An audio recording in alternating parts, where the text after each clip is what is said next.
walang mataas, walang mababa. One love, kamag-anak pero parang di ka kilala. Kapag wala kang pera, biglang iba ang tingin nila.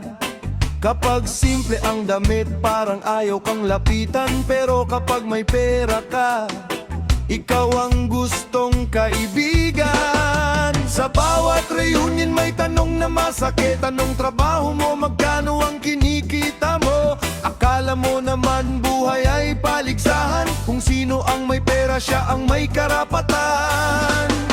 Pero hindi ako magpapanggap para lang sa tingin nila'y maging sapat. Kung simple man ang buhay na hawak ko, malinis ang puso't marangal ang trabaho. Kamag-anak na mata pobre, bakit ganyan? Pare-pareho lang tayong tao sa mundong ito.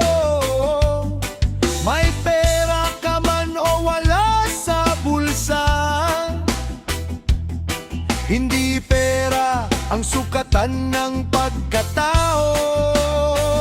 Kamag-anak na mata pobre, pakinggan mo.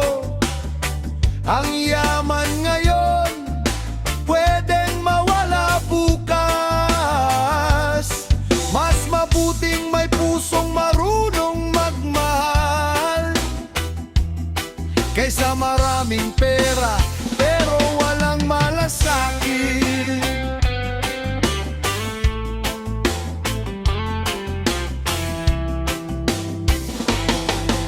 Kapag bagong sasakyan, ang daming bumabati. Kapag lumang motor, parang walang nakikita.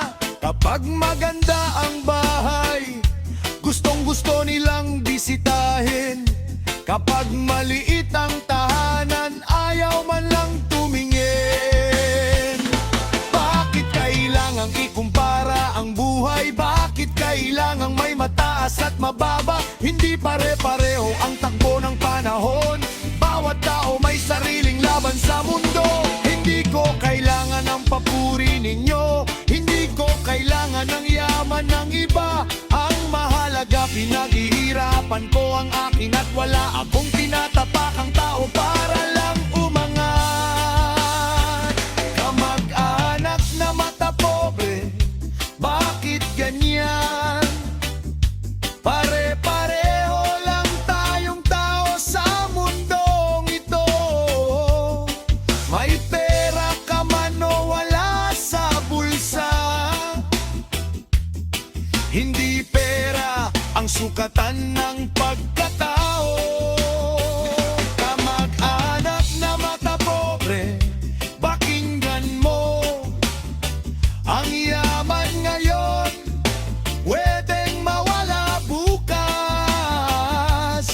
Mas mabuting may pusong marunong magmahal kaysa maraming pera pero walang malasakit.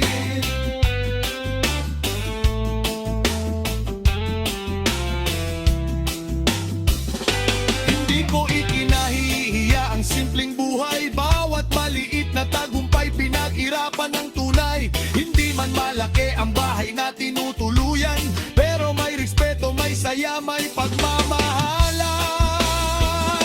Kung ayaw mo sa akin dahil wala akong pera, hindi ko ipipilit ang sarili ko sa kanila. Dahil mas gugustuhin kong maging totoo kaysa magpanggap para lang matanggap ninyo. One love, one heart, hindi pera ang dapat maging dahilan ng pagkakahiwalay. Kapag dumating ang araw na wala nang hawak, sino kaya ang tunay na mananatili sa tabi mo? Hindi kotse, hindi bahay, hindi pangalan. Ang tunay na yaman ay taong maluwala sakit sa'yo. Kaya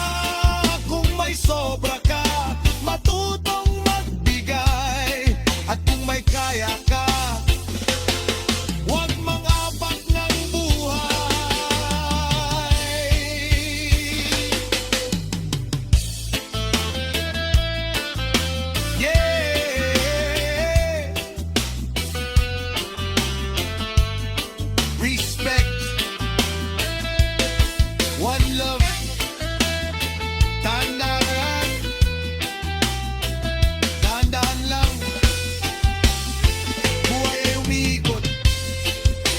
What goes around comes around. Kamag-anak na mata pobre, sana'y magbago. Huwag gawing sukatan ng laman ng bulsa ng tao. Mayaman man o mahirap, pareho lang ang puso. Lahat tayo'y may karapatang mabuhay ng marangal. Kamag-anak na mata pobre, tandaan mo, ang buhay ay parang alon, minsan taas, minsan baba. Kapag nawala ang pera at lahat ng meron ka, ang matitira'y kung paano ka naging tao sa kapwa. Kaya respeto sa lahat, may pera man o wala.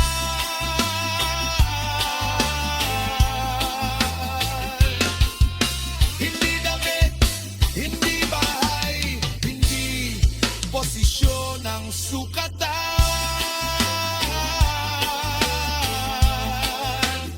Ang tunay na yaman nasa puso at pagkatao. One love,